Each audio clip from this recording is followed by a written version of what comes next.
So, take yourself back 50,000 years. Imagine you are walking in the forest. You are hungry.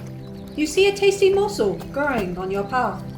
And you think to yourself, fruit. I love fruit. So you eat it. And you explode.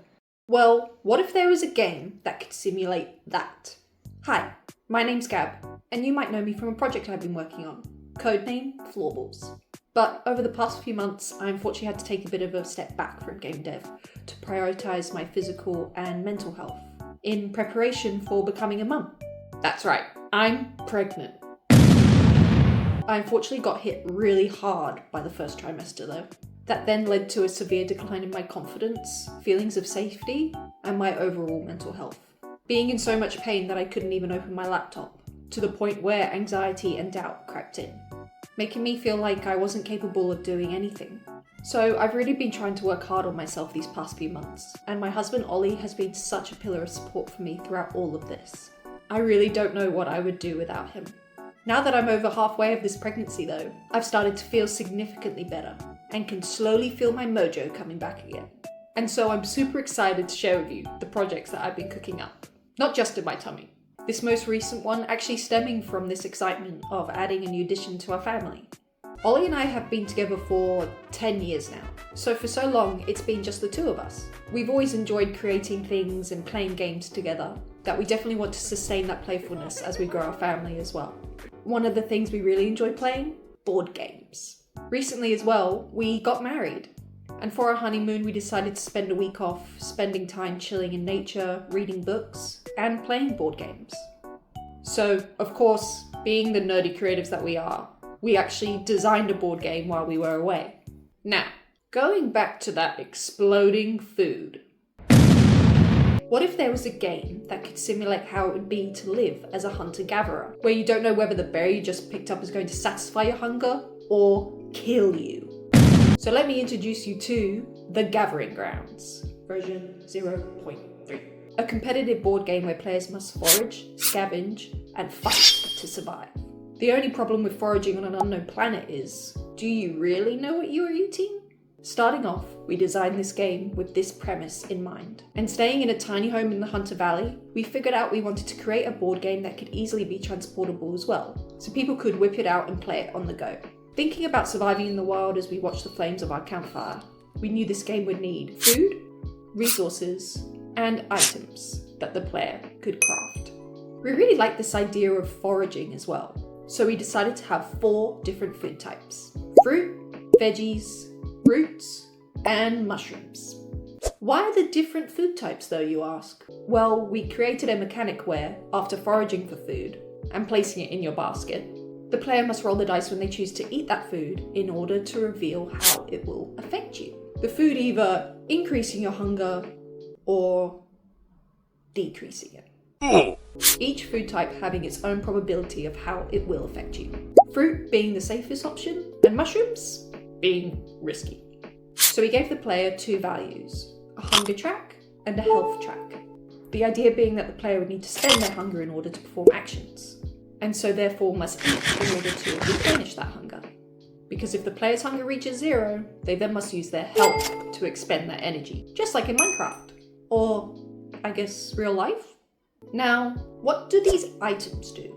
Looking at some of the other games we enjoy playing, like Selfish, Monopoly Deal, and Unstable Unicorns, we wanted to promote competitiveness in our game. So we added items to give the player the ability to both attack and defend against those attacks, promote stealing of each other's cards, but also do other interesting things like scan food in order to see how your food might affect you before you want to eat it. We toyed around with the ability of gathering certain resources in order to craft certain cards, but in the spirit of making something simple, we started off where there's only one type of resource in the game, scrap, where the player can choose to spend their hunger to scavenge, then spending 2 of this scrap once they have it in their hand in order to grab an item from the craft deck. Surprisingly, after making and actually playing this first prototype, we actually had a lot of fun, but we knew that this game still had a long way to go. So we were eager to solve its obvious problems. Our first issue was with the hunger. We found that we were constantly needing to forage and eat food, This was because of two things. One being the actual values that we had set that food could give you, and two being having to expend your hunger for every single action you take. Which meant that we weren't really engaging with the other actions in the game, and the game felt like it wasn't really progressing. So our first change? To buff these values. And also to make hunger actions only when you're picking up cards, rather than when you're also eating food and playing items from your hand. This change gave the player the breathing room to then do other things like scavenge and craft if they rolled well, which was a step in the right direction. Our next problem was actually with the items themselves. We found that we kept picking up the same things, which wasn't just due to paper being extremely hard to shuffle. We found that in particular we kept picking up shields and medicine. So even when we did pick up a weapon and could attack each other, we had to shield against this directly or heal ourselves straight away. This actually meant that each game was really dragged out, and so it impacted the playtime. And we found with 2 players that the game only really came to an end if you sort of killed yourself by eating food. So we spent a bit of time actually balancing the number of item cards within the craft deck to make it so that the players were picking up more weapons, hopefully enabling players to interact with each other and for feuds to form. Running out of time on our trip, this is where we got to while we were away.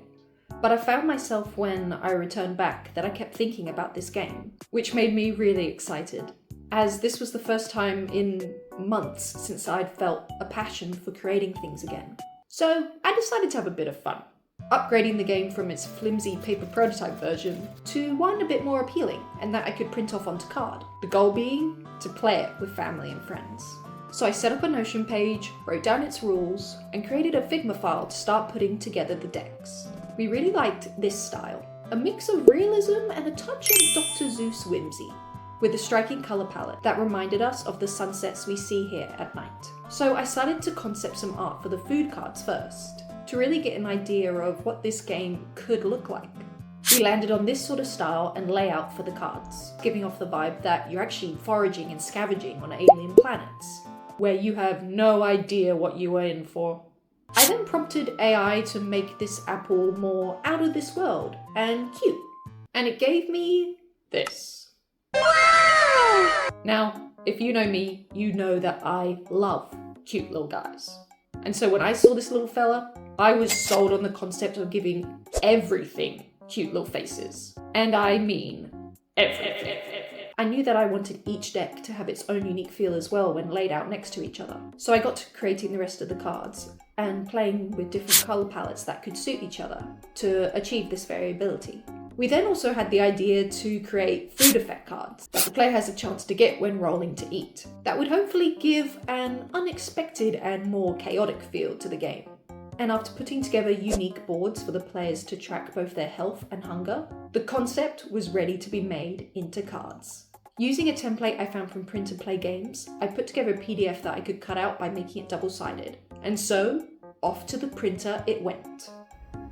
The order is ready. So, we have the prints ready. And other than the cards looking a little bit tinier than I was expecting, there was a slight mix-up with my order. And so unfortunately I had to print them again. And so they are not double-sided, which means I'm gonna have to glue them together and then cut them. But it's not the end of the world.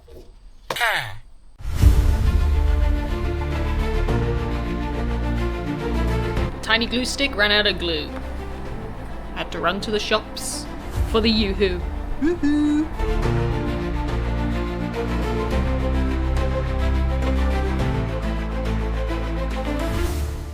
Everything is now cut and ready to go, which I also forgot I had these, but I have a sack full of colourful dice which match the player cards perfectly. So I'm going to take these along with me as well. And yeah, I guess it's now time to playtest. Now, I accidentally forgot to film us actually playtesting, so humour me and imagine that this is actual footage from that night. We got some really great feedback from playing this game with our family, and we were pleasantly surprised that the game didn't just fall apart with 6 players, everyone actually seeming to genuinely enjoy it as well. There are still some issues with the pacing that we really need to iron out though and get right. Needing to have more of a think of the optimal playtime of a session. So moving the feedback from this cute Totoro notebook that I bought at the Studio Ghibli Park in Japan, I made a space in Notion where all of our feedback items could be stored, to help Ollie and I work out the action items for the next iteration. Like real game devs. Our family has already signed up for another playtest session when we have it ready. So let me know if you'd like to see the progress of that next iteration and see us playtest it for real. By leaving a like if you want to see more of this game. I've had a lot of fun so far putting this together and bringing the flimsy paper prototype that we made on our honeymoon to life. Creating this game helping to get me back that level of motivation and confidence that I was feeling at the beginning of the year to work on personal projects. So I hope that you enjoyed today's video, and make sure to subscribe if you want to see more. I'm really excited to be putting things out into the world again, and I am so grateful for your support and for you to be here along for the journey. Until next time.